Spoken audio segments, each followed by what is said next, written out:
Bienvenidos a un nuevo episodio de Explorando las mentes que moldearon el pensamiento. En esta nueva entrega del capítulo 1, donde buscamos desentrañar los límites del conocimiento humano y las verdades absolutas, nos adentraremos en las ideas de Søren Kierkegaard, un filósofo danés cuyas reflexiones sobre la existencia, la fe y la angustia han resonado a lo largo de los siglos.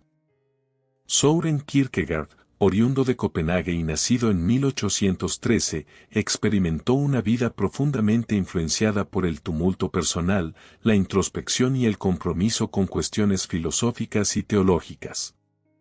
Su infancia y juventud estuvieron marcadas por circunstancias que en muchos aspectos dieron forma a su pensamiento adulto.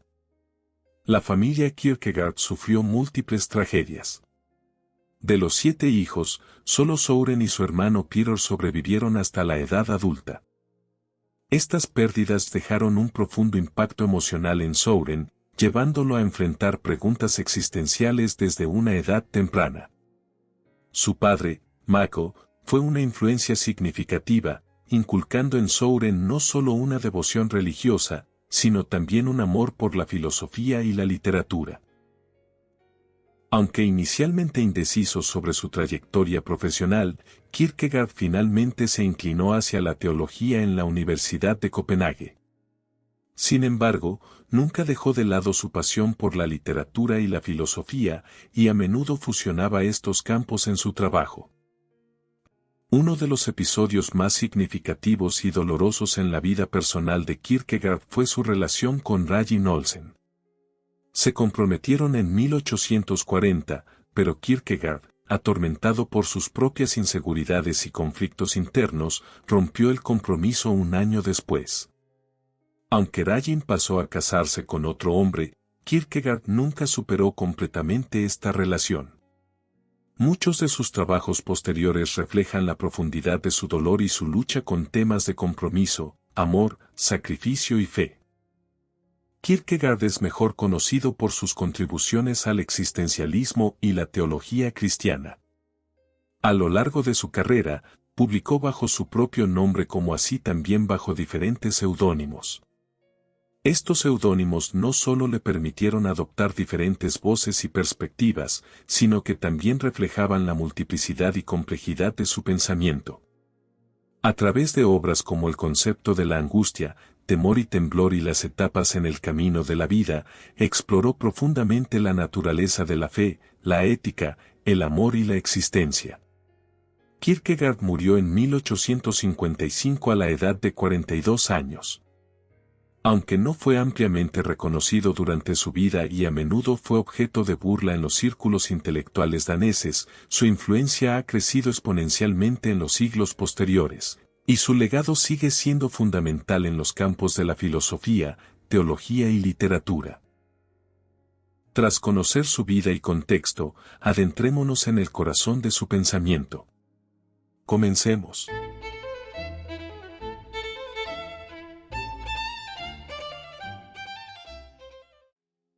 Filosofía y subjetividad. Objetividad y subjetividad son dos modos fundamentales de acercarse y comprender la realidad. La objetividad se refiere a lo que es independiente de los sentimientos, percepciones o consideraciones personales. Es el intento de capturar la realidad tal como es, de manera desapasionada y neutral, basada en hechos, datos y pruebas empíricas. Es comúnmente asociada con el método científico y la racionalidad. Por otro lado, la subjetividad tiene que ver con la perspectiva personal, los sentimientos, las creencias y las experiencias individuales. En lugar de intentar eliminar la perspectiva personal, la subjetividad la abraza como esencial para comprender la complejidad de la experiencia humana. Aquí, lo que importa es cómo se experimenta y se interpreta la realidad, más que la realidad en sí. ¿Por qué Kierkegaard proclama que la verdad es subjetividad? Para Kierkegaard, la máxima de que la verdad es subjetividad no era un rechazo de la existencia de verdades objetivas, sino más bien una afirmación de que las verdades más profundas y esenciales para los seres humanos son aquellas que son experimentadas subjetivamente. Estas verdades no son meramente hechos objetivos a los que uno puede acceder impersonalmente, sino verdades que uno vive y experimenta apasionadamente.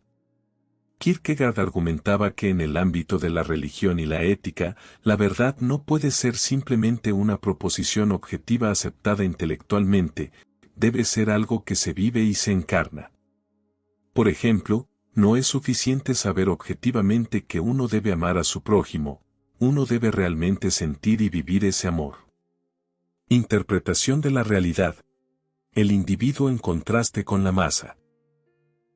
Kierkegaard tenía una visión crítica de la masa o la multitud. Argumentaba que cuando los individuos se sumergen en la masa, pierden su individualidad y a menudo, evaden la responsabilidad personal. La multitud ofrece un tipo de anonimato que puede liberar a las personas de la responsabilidad moral. Para Kierkegaard, es en la soledad y el aislamiento donde el individuo realmente se encuentra a sí mismo y enfrenta las profundas preguntas existenciales de la vida. En contraste con la masa impersonal, Kierkegaard enfatizaba la importancia del individuo singular que lucha, sufre, ama y busca la verdad. Para él, el verdadero desafío existencial es cómo vivir auténticamente como un individuo, cómo enfrentar la desesperación, cómo encontrar un propósito y cómo relacionarse genuinamente con Dios. Etapas del camino de la vida, una travesía existencial. La esfera estética es la primera en el camino existencial de Kierkegaard. Es una etapa caracterizada por la búsqueda de placer inmediato, el hedonismo y la evitación del compromiso. Aquí, la vida se vive momento a momento, impulsada por las pasiones y los sentidos. Imagina a alguien disfrutando de la música, el arte, los amores pasajeros, siempre en movimiento, siempre en búsqueda de la siguiente experiencia gratificante. La siguiente etapa es la esfera ética. Aquí, el individuo empieza a reconocer la importancia de la moralidad, el deber y el compromiso. Es un paso hacia la madurez, donde se asumen responsabilidades y se establecen conexiones más profundas y duraderas con el mundo y con los demás. El placer ya no es el único motivador, ahora hay una consideración por lo que es correcto, justo y significativo en la vida. Es como si el individuo, después de vagar, decidiera establecerse y construir algo perdurable, ya sea una familia, una carrera o un legado. La responsabilidad y la moralidad toman el centro del escenario. Finalmente, llegamos a la esfera religiosa. Esta es la etapa más profunda y trascendental en el pensamiento de Kierkegaard. Aquí, el individuo enfrenta las grandes preguntas existenciales y busca una relación directa y personal con lo divino. Va más allá de la ética y la moralidad social, y se adentra en un territorio donde la fe y la relación personal con Dios son centrales. Es un reino que requiere un salto de fe, un compromiso que va más allá de la lógica y la razón.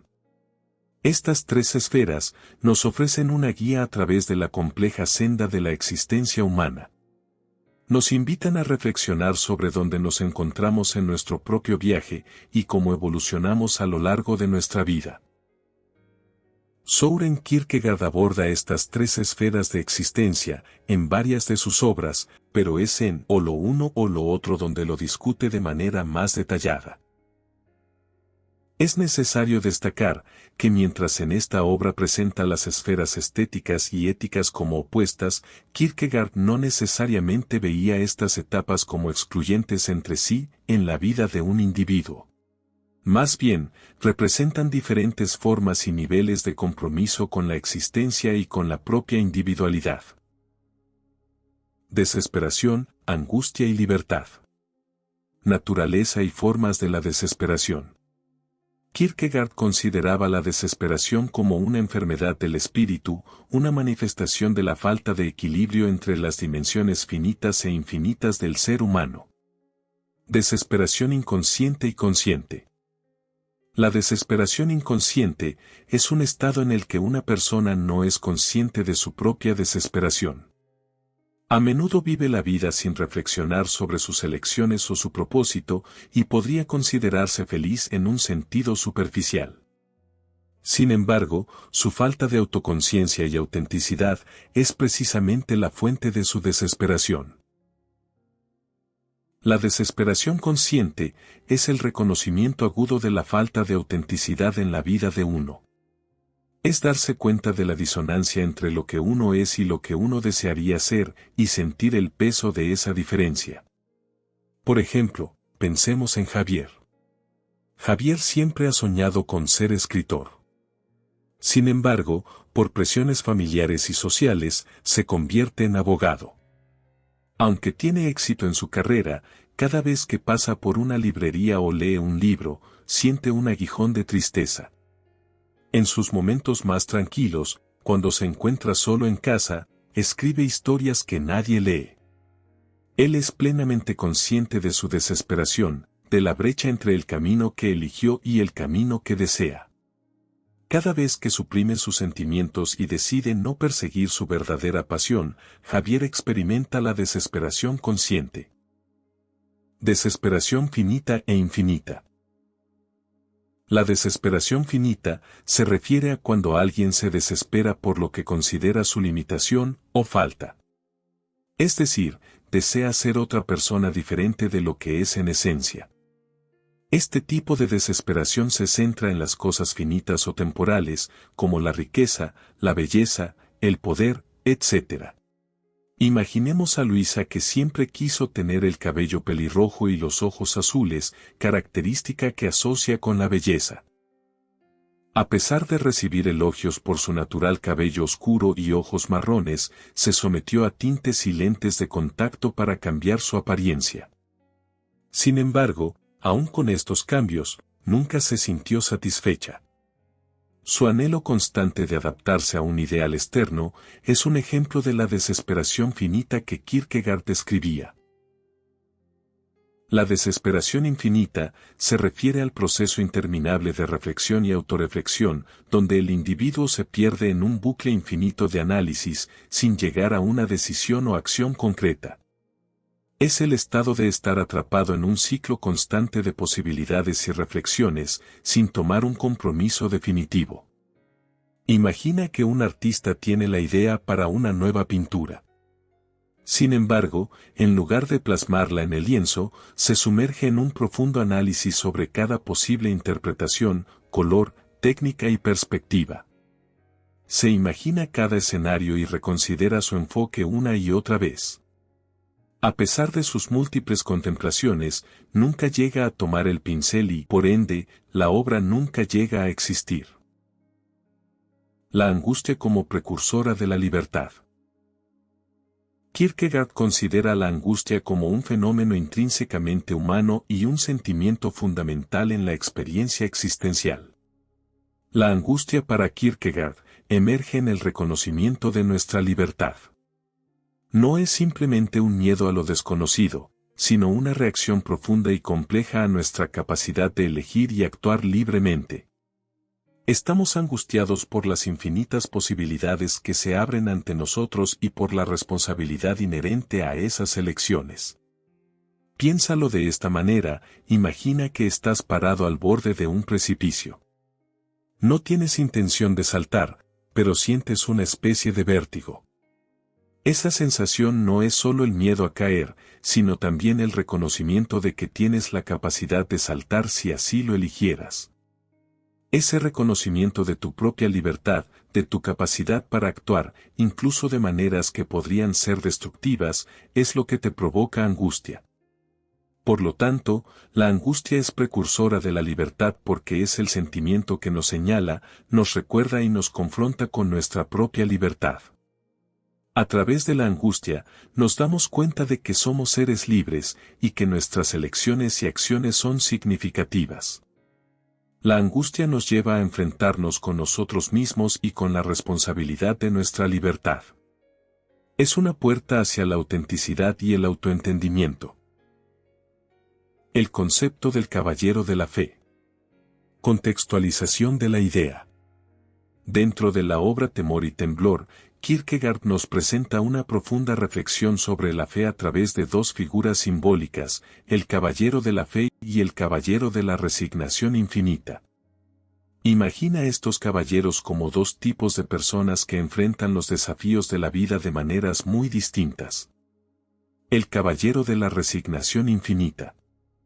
Este personaje simbólico representa a alguien que ha reconocido y aceptado que hay cosas en la vida que simplemente no pueden ser. Aunque siente profundamente el dolor y la angustia de renunciar a esos deseos y pasiones, el caballero de la resignación infinita elige conscientemente hacerlo, entendiendo que hay realidades en la vida que son inalterables. Esta resignación no proviene de la apatía o desesperanza, sino de un profundo entendimiento sobre la naturaleza del sufrimiento humano y la aceptación del mismo. Es una figura que ha llegado a términos con el sufrimiento y la pérdida, encontrando una especie de paz en esa resignación y en la comprensión de los límites de la existencia humana. El caballero de la fe. Después de presentarnos al caballero resignado, Kierkegaard presenta al caballero de la fe. A diferencia del anterior, esta figura no solo acepta las realidades dolorosas de la vida, sino que da un paso más allá, cree firmemente que a pesar de toda evidencia en contra, las cosas podrían ir bien de alguna manera, aunque vaya más allá de nuestra comprensión. Kierkegaard utiliza la historia de Abraham para ilustrar el concepto del caballero de la fe. Abraham, dispuesto a sacrificar a su hijo Isaac por mandato divino, pero creyendo firmemente que Dios no le permitiría hacerlo o lo resucitaría. Es una figura que abraza el absurdo y actúa movido por una fe inquebrantable, incluso cuando sus acciones parecen contradecir la moralidad y la razón. Crítica profunda a la Iglesia y al cristianismo. La crítica de Kierkegaard al cristianismo se centró principalmente en el cristianismo establecido en Dinamarca en su tiempo. Aunque él era un profundo creyente, Kierkegaard estaba preocupado por la forma en que el cristianismo se había integrado y acomodado en la cultura danesa hasta el punto de perder su esencia y desafío auténtico. Kierkegaard creía que el cristianismo en Dinamarca se había convertido en una simple tradición cultural o costumbre y había perdido su auténtica fe profunda.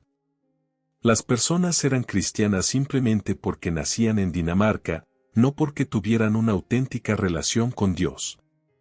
Argumentaba que la verdadera fe exige pasión, compromiso personal y un enfrentamiento con uno mismo. Criticaba la complacencia de los cristianos de su tiempo, quienes se contentaban con rituales y dogmas sin cuestionar su verdadera relación con Dios.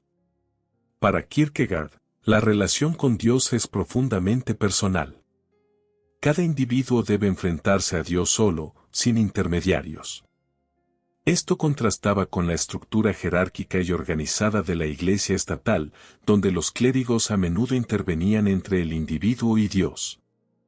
Siguiendo el ejemplo de Jesucristo, Kierkegaard enfatizó el sufrimiento y el sacrificio como componentes esenciales de la fe cristiana. Consideraba que el cristianismo estatal había suavizado la fe, eliminando su naturaleza desafiante y de sacrificio. Kierkegaard escribió varias obras que abordan su crítica al cristianismo oficial, incluyendo la enfermedad mortal y el instante. En estos textos, exploró temas como la desesperación, la fe, la hipocresía religiosa y la autenticidad. A lo largo de su vida, Kierkegaard mantuvo una tensa relación con la Iglesia de Dinamarca. En los últimos años de su vida, intensificó su crítica, argumentando que la Iglesia había traicionado la verdadera esencia del cristianismo.